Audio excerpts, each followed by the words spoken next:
What's going on, you guys? This is Brandon from Vegas, and as always, we're joined by Boomer Bill. And today, we are going to discuss why real estate investors spent $1 billion buying homes in Las Vegas this summer.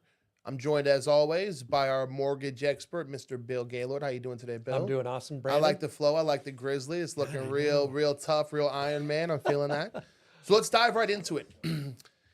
In the summer of 2024, real estate investors spent over $1 billion at an average of $420,000 per house buying homes in Las Vegas. For those of you good with math, that's around 2,400 homes purchased by investors. That is the highest in the country at about a 28% clip.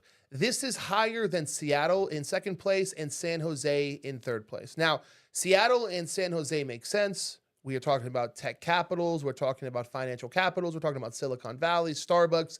These are areas you expect to have high investor. Las Vegas is interesting because the price of home compared to Seattle and San Jose's average median home nowadays is over $1 million. Yeah. Seattle is obviously not that, but it's close. Whereas Las Vegas is at $420,000. A large reason we have such a high amount of investment. Yes. A UNLV study from 2023 found that corporate investors own approximately 15% of Clark County's housing, and in North Las Vegas, it's around 25%. That's a lot. Yes. In North County. Yes. Now, Bill. Yes. What do you think about this? I personally, I've been here 7 years now. I absolutely love Las Vegas. I think Las Vegas is going to be another Phoenix. I think we're 25 years behind Phoenix, and it's going to be, everything's coming here. We get so many visitors, I think it's 40 million visitors a year that come through Las Vegas, and people are discovering it. It's not just a strip, and I think this place is going to grow. We're going to have Hollywood East coming, or Hollywood 2.0, whatever you want to call it. You got the baseball team coming. You have the football already. You're going to have an NBA team. I think that this is a place that's just going to continue to get bigger and better and faster. The airport is easy in, easy out. There's direct flights from everywhere. It's just a great place to be. Yeah. I think the investor purchasing in Vegas, and I actually made a comment. There's a post flying around Instagram right now from an account called Real Vegas Locals, and it's kind of discussing this. And a lot of locals are giving their feedback, and I left a comment there that's taken off a little bit where I said, I get 6 or 7 calls. In fact, I have to mute my phone during these podcasts because I'll get 6 or 7 calls or texts from investors a day, different investors who rip my number from Zillow, Realtor, whoever sells real estate data. They'll just blow up our phones. Hey, we're looking to buy a property. Hey, I'm looking to buy a property. Hey, my guy's looking to buy property. You got anything? You got anything? You got anything? And I'm like, dude, no, nobody's got inventory like that, right? And the reason investor purchasing is such an issue, and it makes me sad that we allowed it to happen, is the natural state of real estate, the natural order of things is you get married, have a kid, buy a home, because obviously the apartment's not going to work for the kid and the dog, right? You buy a home, have another kid, buy a bigger home. Your kids leave for college, you downsize to a smaller home. You get divorced, you need to split up homes. Someone dies, you need to sell your home, right? This is the natural order of real estate. It follows the natural life cycle of human beings where constant change, big moments occur. Real estate follows that. When investors spend $1 billion buying 2,400 homes, those homes aren't going to hit the market. Not in the natural order of things. Maybe if that company goes under, or maybe they need to liquidate to buy, the stocks of vegetables in Iowa or whatever, right?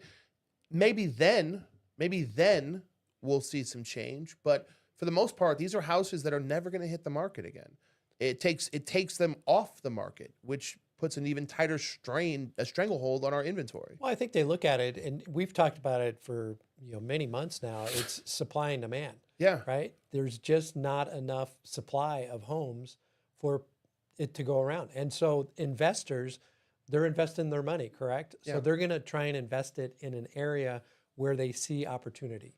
And I believe that because of the opportunity in Las Vegas with really just not a ton of supply, and it's not going to be growing anytime soon. I mean, it's going to continue to grow a little bit, but it's just a good opportunity for people to get in. And then the economy in Vegas is going to get better. Sure, but as the economy grows, that's just going to incentivize them to buy more houses, right? Incentivizes investors to buy even more houses because they're going to see more renters, right? And my ultimate question is, where's the end line for this, right? What's the end goal here? Do investors just own all the houses and we go back to renting from them? Is that our goal here? Is that healthy? Yeah, I don't think that's the goal for anybody. I think it's really we would love to their have. goal. Well, it would be their goal because they have the opportunity to do it, and they're willing to take the basically take the jump into the marketplace. And when some people are like, I don't know if this is a great marketplace, the average homeowner, the average home buyer, it's tough right now, affordability wise. Some can afford it, but they're just not willing to make that leap in. You know what would make it easier for these first-time home buyers? If 2,400 of their houses weren't owned by people who own multiple houses. So how do you stop that? I don't know I how am you're going to be able to so stop glad that. you asked me that question. It's like you're teeing me up for this. I actually, on the Instagram post, and you guys can go check it out. If you head to Instagram, Real Vegas Locals, I believe that's the person who posted it.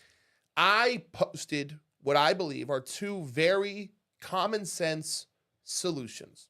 They're going to make people mad, but whenever you're trying to institute change for the little guy, you're always going to make the big guy mad, right? There's no way around it.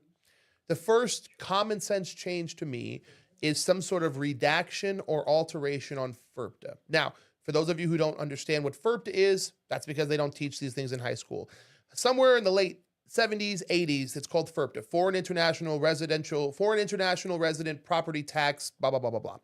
Long story short, if you're a foreign international, you're allowed to purchase a home in America as long as when you go to sell that home, you pay a 15% tax to the U.S. government. So the U.S. government profits from the sale of the home, which is smart for the U.S. government because they know the foreign international will buy the house, maybe sell it 10 years later. It'll have gained equity. They'll get 15% on that. What does that do for the American public, though? The American public doesn't profit from that tax, right? We don't see that 15% return. It goes to the U.S. government. So some sort of repeal on that, or maybe some sort of when you sell, maybe some of that percentage goes to the buyer, whatever, something. Whereas the only people who are profiting are the foreign international and the U.S. government from the tax. So the allocation of the funds after they sell should go somewhere else. Sure, go to the local market. Is that what you're trying? Make them pay the 15% upfront.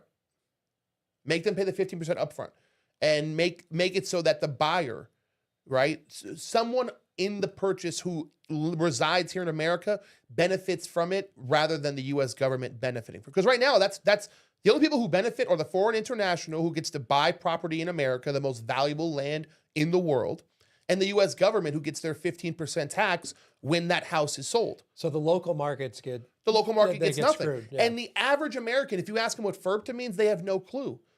When we have clients, we had to tell them in the real estate contract, there's a section at the bottom that says, is this a FIRPTA purchase? No one asks about it because no one knows what it is. We have to do research to make sure that each sale. And when I explain to clients, hey, this is a FIRPTA house, what does that mean? Well, it means when they sell the house, 15% of it has to go to the U.S. government. They're like, so nobody here gets any of that? No, they don't. So some sort of repeal on that, right? Either the American public needs to profit from these foreign international purchases, or we need to restrict them, eliminate them, something. Because right now, if you're a foreign international, your country's real estate market probably isn't going up 7 to 8% the way LA is. And it's just more valuable for you to purchase homes in America than where you're from. And that's not fair. That's not fair to the American public. So how about the 1031 exchange? Because they go from property to property, investors go from property to property, delay. Is that something that you think could be changed? Well, now you're leading to number two. Okay. Oh, I didn't even know that. You're leading to number two. Yeah. There okay. must be a higher tax and or penalty for those people purchasing homes after the second home. Okay? If your mom and dad, grandparents, whatever, you've owned a home, you want to rent it out and buy your final destination home, that's fine. Cool. Whatever. I'm not here to penalize people for having second homes. Okay? But once you get into third, fourth, fifth, seventh, 20th, 30th homes, we need an increasing tax on that. Whether it's a higher down payment, a significantly higher interest rate, higher taxes, whatever the penalty may be. Again, I'm not a lawmaker. This isn't my forte. But right now, it is simply too easy for a large hedge fund to start a real estate LLC, right? Buy $1 billion worth of homes, abuse the same tax loopholes they abuse in all other facets of the economy, avoid paying taxes, and the American public is, as always, is stuck footing the bill. That's unhealthy. It's wildly unhealthy. Well, and I agree. I mean, I've bought investment property myself, right? And there's different ways that you can go about doing it, and there's definitely some advantages to it, and by buying them and the depreciation that you write off and that kind of stuff. But at the same time, it is taking homes away from the average person, and it's difficult for those people to get in. Being a landlord is like being a house pimp. You're taking valuable assets off the market, leaving other people devoid of something that they sincerely need, right? And I always tell people this: if landlords are the house pimps and houses are the ladies of the night, right? There has to be some tax against the house pimp for how many ladies of the night that he has under his employ. Like, there's just, as it currently stands, 2,400 houses is a lot, Bill. That's a lot of homes. That's a lot of homes. That's an entire new build. That's an entire community. It's a huge community. That's insane, right? Yeah. That's Inspirata. You've literally, that's an entire master planned community that investors own and will never sell back to the public. That means they get to control the rent in those houses. That means they get to raise the rent in those houses. At 15%, investors can now kind of create their own rental control where they get to, hey, all the houses in this area, the rent's now $2,200. They can control the competition, right? Or they can undercut the market from, let's say, your mom and pop. Let's say your standard mom and pop investor who maybe owns 2 rentals, and they've priced their rentals fairly, okay? The billionaire hedge fund guy can go, well, shit, I'm going to undercut you by $200 a month because I can afford to take the loss. Now that investor is pushing the mom and pop out of the market, right? So it's creating the same problems we're seeing everywhere from cannabis to coffee. When you allow billionaire hedge funds to control and dictate the market, and tech companies to dictate the market, they can outspend, take the loss, and just take over a market. We see it with tech companies taking over Uber. We see it with Uber Eats. Every facet, they're willing to take billions of dollars in losses to push other people out of the market. And I think it's unhealthy everywhere, especially in real estate. Yeah, I see it everywhere too. And I was just reading an article about Elon going to a small town in Texas and building a lot of stuff up there. And what's ended up happening is a lot of the locals are having trouble finding housing that they can afford because the people coming in with the money are just they're outspending. Of course. They're basically outspending. So it's driving up everything. And that's what's happening here in Las Vegas, is that the housing prices are going to go up. It's insane. It is insane. It's insane. They just recorded now that the median price in Las Vegas is now pushing $475,000, right? In 2019, we were still struggling to hit $400,000 as an average price margin. That's a large jump in 5 years. So should a potential home buyer not become a potential home buyer and just stay renting? The opposite, right? Investors until lawmakers do anything about this, which they're not incentivized to, right? I go back to the King of England. The King of England wanted to collect taxes from as many people as possible. So he created lords who owned the land and would collect taxes from the peasantry, your smiths, your cobblers, your sword makers, your bakers. He would collect taxes from them to lease the land. That's why they're called landlords, right? The King of England would always reward the lords who generated the most taxes. Okay, well, if you're an investor, a billionaire hedge fund investor, right? And you've got 2,400 properties and you're paying property taxes on them and you're generating rental income from them, which you're now donating back to these same lawmakers and politicians, you're generating so much money for the King of England or the US government that they're incentivized to let you buy more, right? You're generating more income than the average retail buyer would. So why would they not? Right? And this ultimately goes back to the same problem as FERPTA. If the only people profiting from the system are the large corporations and the government that they donate to, where does the public win? Where does the public get, where's their benefit in this? So what happens? What do they do? I mean, do they like Buy it now. Because we're certainly big on home ownership, right? Home ownership allows people to build wealth. Yeah. And if the investors are going in and building their own wealth, people need to understand that that might be a pretty good opportunity to get in. Yeah. It's just hard from the affordability standpoint and the mindset of, is this what I really want to do? And people talk about renting. They can rent now for less than purchasing. Sure. In many different cases and where they want to be. Short-term less. But it's a short term. Yeah. It's a short-term situation because as time goes on, the rents, if you look at that rental graph over the last 40, 50 years, it's just pretty much straight up. 100%. They have to buy now, to answer your question earlier about what people should do. If lawmakers aren't going to change this, the only option is to follow the money, right? If investors are going to keep spending billions of dollars, then guess what? That means as a homeowner, the price of your home is going to keep going up, right? You're actually more incentivized. And it seems counterintuitive. Oh, Brennan, the price of homes are going up because billionaires are buying all the homes. What should I do? Buy homes. Buy home. Right? It seems counterintuitive.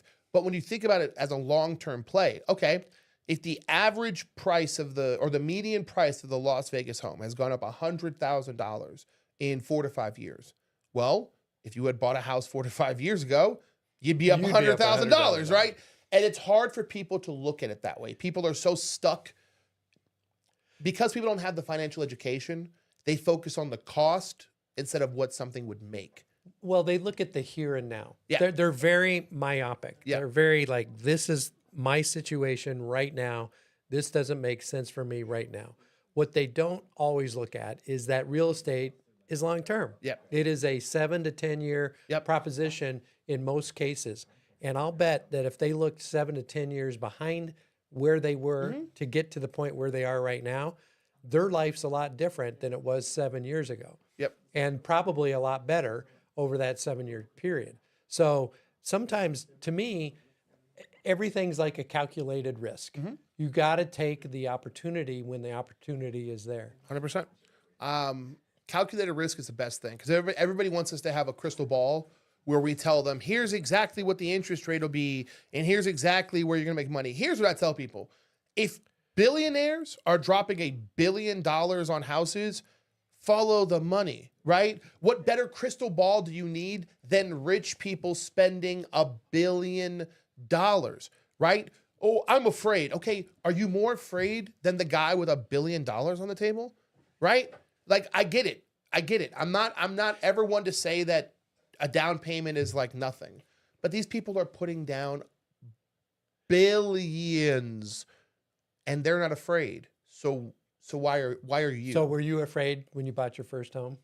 No, I've never been more confident about anything other than marrying my wife. There's nothing I've ever been more confident about than buying that home. I, in fact, bought the most expensive home that I could afford because I'm that confident in the real estate market in Las Vegas continuing its rise, right? I put my money where my mouth is.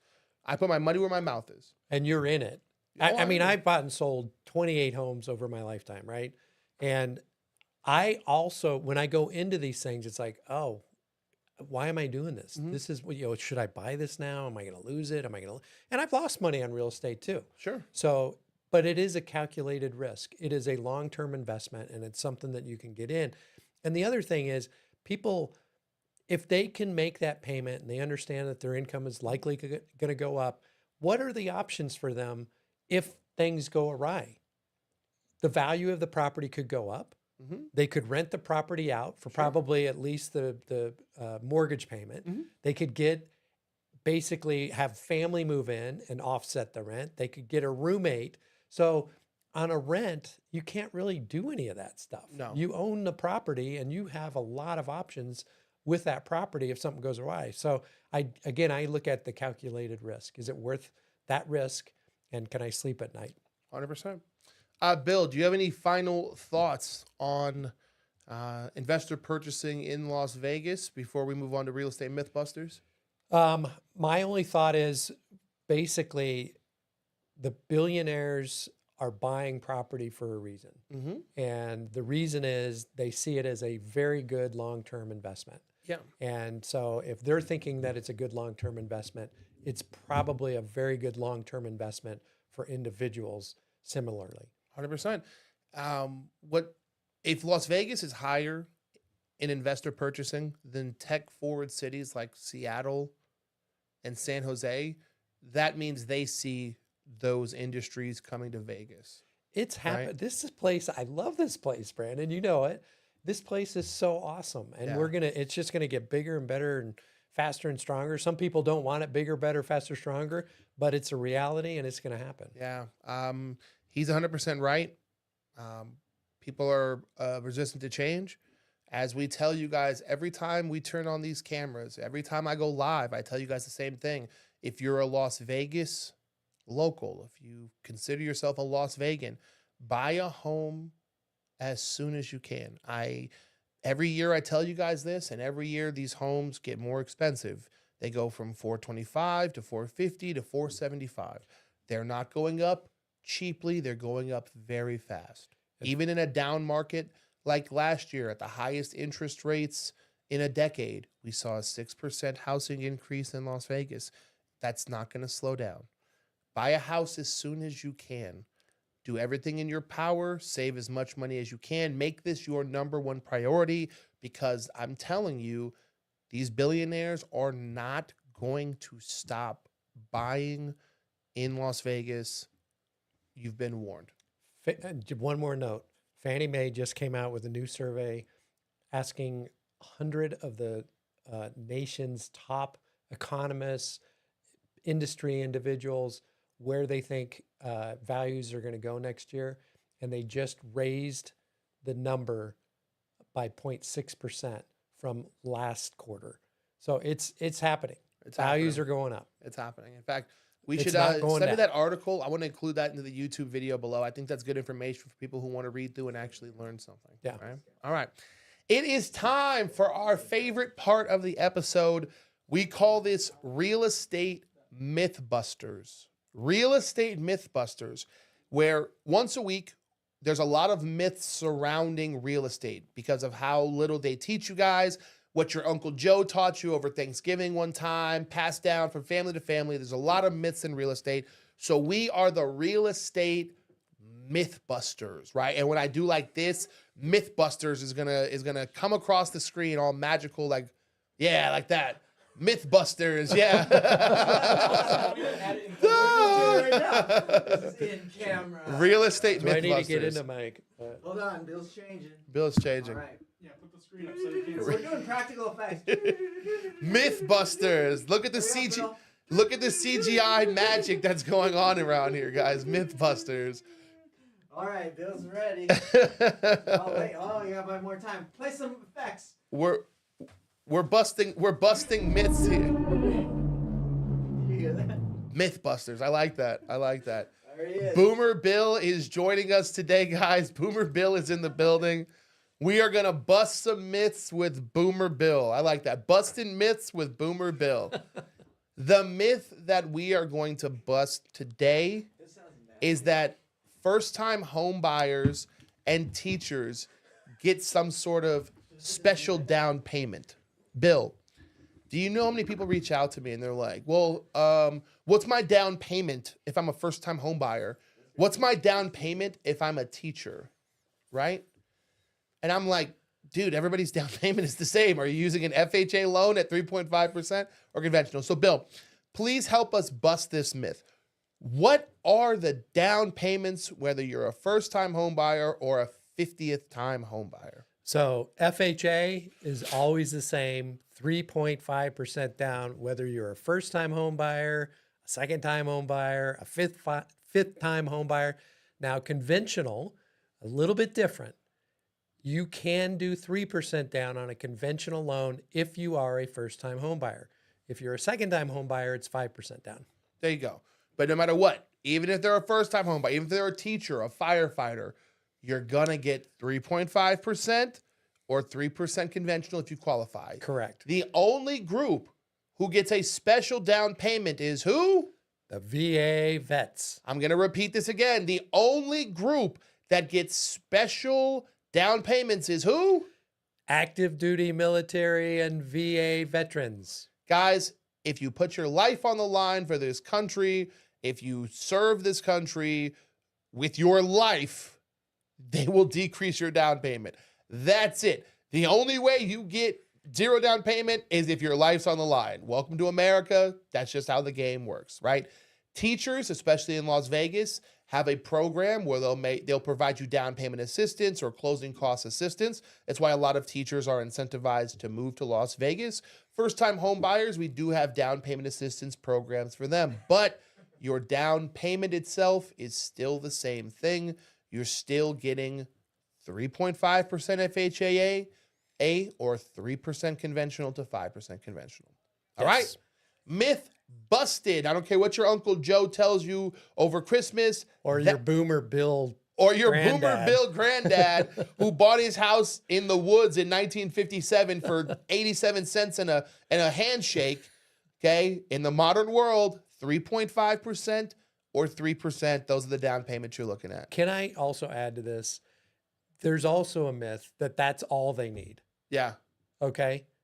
Can I throw this out there? You want to do two myths busted in one? Yeah. Let them have it. So basically, so I talk to people and they go, well, I got enough money for the down payment. Well, have you considered closing costs? Sure. Right. And closing costs in general are going to be about 10 to 12,000, no matter what kind of transaction you have. There's certain ways to get it, to do it. But in our talking today, this is a time where sellers are actually willing to negotiate on seller-paid closing costs. You know what? No, Bill, this is too good. You can't get in. You can get into the game by having the down payment, okay? But you can then go find a house with Brandon, and he'll negotiate the seller-paid closing costs. Bill, that's such a good tip that's going to be an entire myth. We're going to save that. Okay. At Austin, that's next week's Mythbuster, because we can literally have a closing cost sheet on screen for people and go down literally what their closing costs are. Yeah. I think that would be fantastic. That's a huge myth bust, because we haven't even factored in how much you need for moving costs, furniture, all that stuff like that. I think that's a huge that deserves its own segment. I don't want to waste it as like an extra on this one. But they're in the game if they have the down payment. 100%. Bill, Yes. as always, I want to thank you for being here. Please let the people know where they can find you. Go to billgaylord.com and you can schedule a free consultation. We'll go through what's called a CIA analysis, credit income assets, and you'll see what your numbers are, and we'll get you into a home. Yep. As always, I'm Brandon from Vegas. You can find me pretty much anywhere in the world. He's everywhere. He's everywhere. TikTok, Instagram, Facebook, YouTube, Google, whatever. Type in Brandon from Vegas. The information will pop up. If there was a question we had today that you guys didn't want answered or wasn't answered, please leave it in the comments below. Let us know what you guys think.